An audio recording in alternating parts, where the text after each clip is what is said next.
The throne world of Verelion was carved from sapphire and shadow, its spires rising through the clouds like the fangs of some long-dead god. To the Verelion people, strength was everything: muscle, mind, and dominance.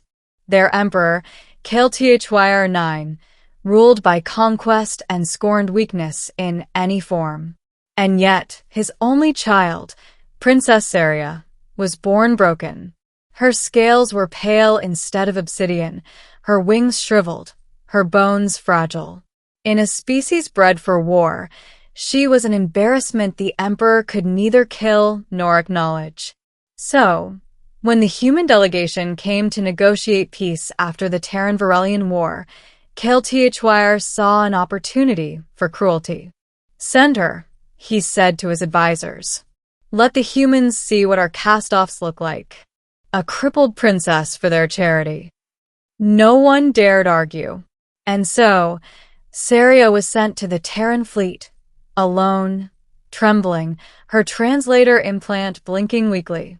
The humans didn't know she was the Emperor's mockery. To them, she was simply an ambassador, small and quiet, wrapped in ceremonial silks that hid her twisted frame. The ship that received her was the TSS Horizon, a mid-class research vessel orbiting the scarred moon of Inara 3. Captain Elias Monroe was the first to greet her. He'd fought in the war, seen Verelion warlords tear through Terran troops like paper. But the girl who stepped out of the shuttle was nothing like the monsters he remembered. Her eyes, an iridescent gold, flickered with fear, not pride.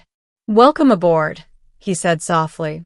She hesitated, waiting for mockery. None came. When she stumbled on the ramp, her claws scraping the metal, he caught her arm before she fell. She froze, staring up at him. "You're safe here," he said simply. Those words, 3 syllables, would be remembered for centuries in 2 worlds. The first weeks were uneasy. Saria barely spoke. She spent her hours watching the crew move with impossible grace, their laughter echoing through the corridors. Humans were soft-skinned and frail by Verelion standards, yet somehow they thrived.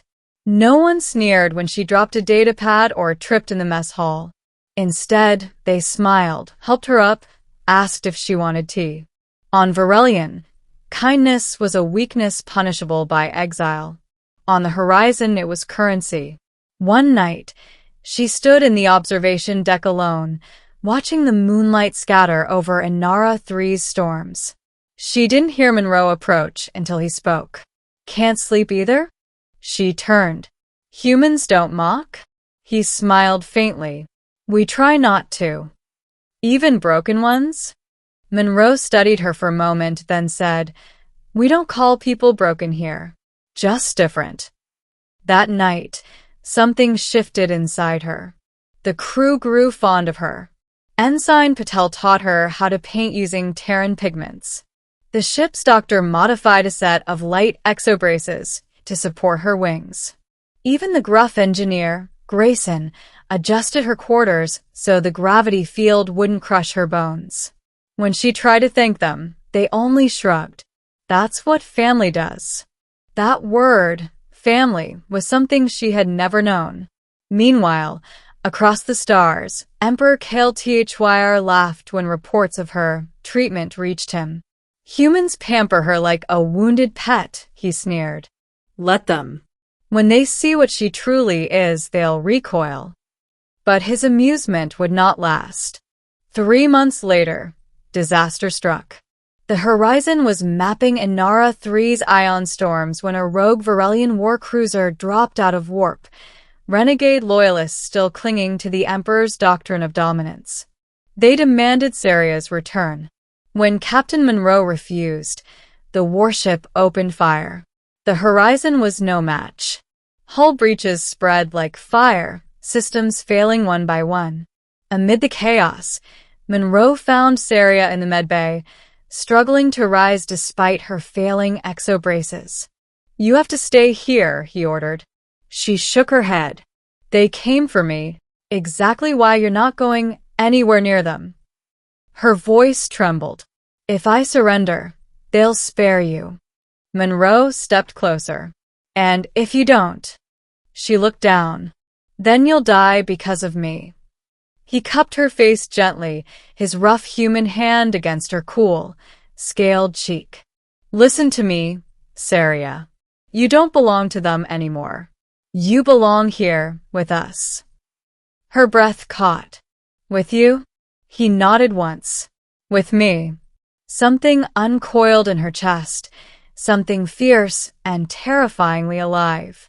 Outside, the renegade ship launched boarding pods. The Horizon's defenses were gone. The crew prepared for close-quarters combat, but none of them expected what came next. Saria stepped into the corridor, her claws clicking softly against the deck. The air vibrated. The exo-braces hummed, responding to a surge of energy she'd never felt before. She realized too late that they weren't just support devices, they were amplifiers. Her wings spread wide, light flaring between the twisted bones. For the first time in her life, they worked. When the first boarding pod tore through the hull, Varelian soldiers emerged, snarling. One looked at her in disgust. "Defective one," he hissed. "You shame your bloodline." Saria's reply was calm. "I am not broken." The corridor erupted in blue fire. The amplifiers converted her bioelectric field into a wave of energy that hurled the soldiers back into their pod, crumpling it like paper. The blast shorted out half the ship's lights, but it saved the crew. When Monroe found her minutes later, she was kneeling amid smoke and debris, her wings flickering like dying stars. He knelt beside her. "You saved us." She looked at him with tears that shimmered like mercury. "No, you saved me." "I only returned what you gave." When the storm cleared and rescue ships arrived, the story spread like wildfire. The Varelian renegades had been defeated by their emperor's own daughter, a girl they'd cast aside as worthless. Across the galaxy, Varelian civilians began to question their emperor's creed. And in the heart of his obsidian palace, Galacticwar listened in silence as the reports came. His advisors awaited his rage, but it never came. Instead, the old warrior sat back and whispered, almost to himself, "The humans, they made her strong." For the first time in his reign, he felt something he'd never admitted before: shame. Weeks later, the Horizon returned to dock on Terra. Saria watched through the viewport as blue oceans rolled beneath her. When Monroe appeared beside her, she turned to him, smiling faintly. "You humans, you heal without knowing you're healing." He chuckled. "We just do what feels right." She hesitated, then asked quietly, "Would you have helped me if you'd known who my father was?" He met her gaze. "You weren't your father the day you stepped on my ship. You were you." That was enough. Something in her heart, long frozen by cruelty, finally broke open. That night, under the Terran sunset, she walked outside without her exo-braces for the first time. The air was warm, the gravity gentle. She stumbled once, but Monroe caught her, as he always did. "Careful," he murmured. Her voice shook. "If I fall again, will you catch me?" Every time. Her hand found his, delicate claws brushing his skin. The gesture was simple, but the universe seemed to pause around it. Months passed. Word of her compassion reached the Varelian throne. Refugees from broken colonies began defecting, inspired by her name. She spoke to them not as a princess, but as someone who knew what it was to be small in a cruel world. When Emperor Galacticwar finally sent envoys to retrieve her, she refused the throne but sent a single message home.